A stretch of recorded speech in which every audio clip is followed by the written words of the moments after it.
Yo, WhatsApp bola obunachilar, bugun biza sizlar bilan kanalimdagi so'rovnoma bo'yicha ko'proq obunachilarga Minecraft'ga live hacklar qilamiz videosi chiqishi xohlashdi.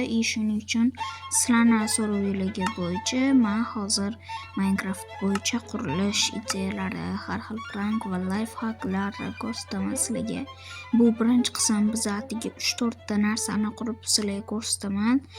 Unda bo'lmasa videoga ketdik.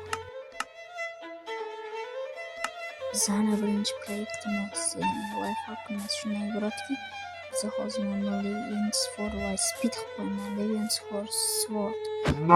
Kuchga ega narsalarga qilich qanaqa yasash Minecrafterlar buni biladi, lekin Minecraft o'qiganlar uchun yoki buni bilmaydiganlar uchun men buni hozir o'rgataman sizlarga.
Videoda o'qiyolmay qolganlar uchun bu anında mana ekranlarda chiqqan kitoblarni qo'shganman.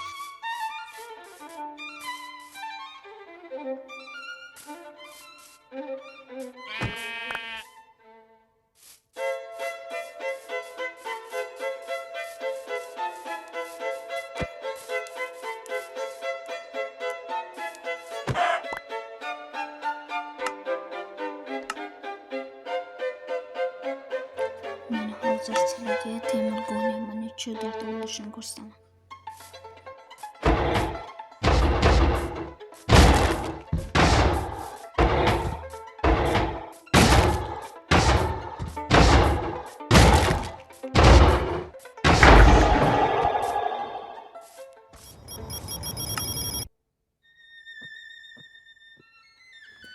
Hop, keyingi proyektimiz bu ko'pchilik yoqadi. Javada Minecraft videolarda ko'rgan bo'lsanglar, uni kiyimlarni oynaning ichiga tiqib qo'yishadi. Ko'pchilik menimcha Bedrock versiyada o'xshamaydi deb o'ylashadi.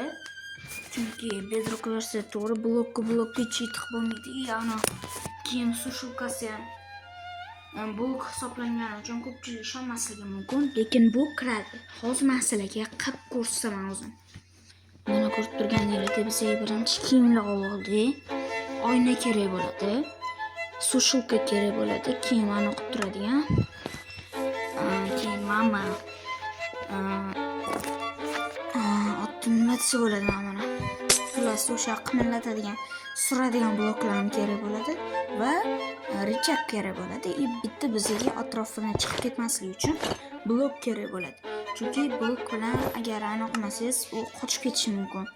Atrofini o'rab qo'ysangiz, bo'lib o'xshaydi. Mana ko'rib turganingizdek. Xo'p, bunday qilamiz, atrofini o'raymiz.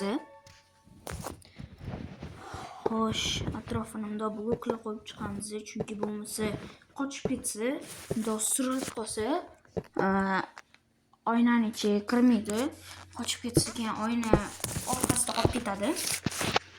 Shuning uchun bunday qilamiz, oynani qo'yamiz va shu tariqa bunday qilib turib, ana tayyor bo'ldi. Richakni to'xtatib qilmaysizlar yoki richakni bittada buzmaysizlar. Chunki ana oynani qaytadan tortib olish mumkin. Xuddi shunaqa buzasizlar. Mana sizlarga Qanaqa chiqishini hozir ko'rsam, ana ko'rib turganingizdek juda ham zo'r chiqadi. Men o'zimni video olinadigan qishloq super team qishlog'iga ham o'zim unga bunaqa qilganman. Juda ham zo'r chiqadi. Keyingi proyektimiz bu sizlar bilan qasr yoki mandagi qasrli video olmoqchi bo'lsanglar, yoki bunker qilmoqchi bo'lsanglar, avtomatik sekretni ochilib yopiladigan sizlarga qilib beraman. Bu uy bilan sizlar bittada eshikni blok bilan ochib ham yopsanglar ham bo'ladi. Juda ham zo'r chiqadi va o'xshaydi. Juda ham oson tarzda quriladi. Ko'rib turganingizdek bloklarni qo'yib chiqamiz, 2 qavat qilamiz. Chunki orqasidan bilinib qolishi mumkin, o'shaning uchun 2 qavat qilamiz dedim. To'xtab turib, buni men o'zi boshqacha qurardim, lekin bunaqa 2 qavatli qilib qilishni urandan o'rganganman. Shuning uchun urangam rahmat. Men просто обычный qilardim. Men обычный qilganim ham yaxshi chiqadi, lekin bunaqa 2 qavatli qilsanglar undan qulay bo'ladi va chiroyli chiqadi. Shunaqa qo'yasizlar va ketidan hop hozir bitta blok olayda. Ana bo'ldi, redstone oldik. Hop shuna qo'yib turib, mana pastdan redstone qo'yasizlar. Redstone qo'yib, endi men hozir xohlaganimcha qilib ketaman, lekin sizlar o'zingizga bekitib moslab olasizlar. Men просто qurish jarayonini ko'rsataman, qanaqa chiqishini. Life hack bu ham. Darvoza ochilishi uchun mana ko'rib turganingizdek mana chiqadi. Nimaga hozir hoy bak. Bakmas, o'zim xato qildim. Buni bila. Buni olib tashlash kerak. Hop, bunda blok qo'yamiz. Bunda bilinmasligi uchun bunda blok ham qo'yib qo'yamiz. Voy, sulib ketib qo'lim qaltiryapti nima bilan. Ko'rib turganingizdek yarim chiqdi. Endi tepaga qilamiz shuni. Ikkita blok ochamiz bunda. Orqa tarafdan ko'rinsa hech narsa qilmaydi. Mana shuni qilib turib, bunda blok qo'yamiz. Shu buni endi tepasidan redstone qo'yamiz edi. Bunda pastga olib tushamiz endi. Bunda qo'yamiz. Mana redstone olamiz-da, buni tushiramiz. Keyin buni olib turamiz-da. Biz tashlaymiz. Buni bekitib olasizlar keyin o'zingizlar. Hop, bunda qilib turib redstone'ga ulaymiz-da. Endi qaranglar. Natija mana bunaqa bo'ladi. Darvoza bemalol yaxshigina ochilib yopiladi. Ayniqsa qamoqxonalarga bu juda ham zo'r chiqadi. Mana orqa tarafidagi muammo emas, buni bekitib olish oson.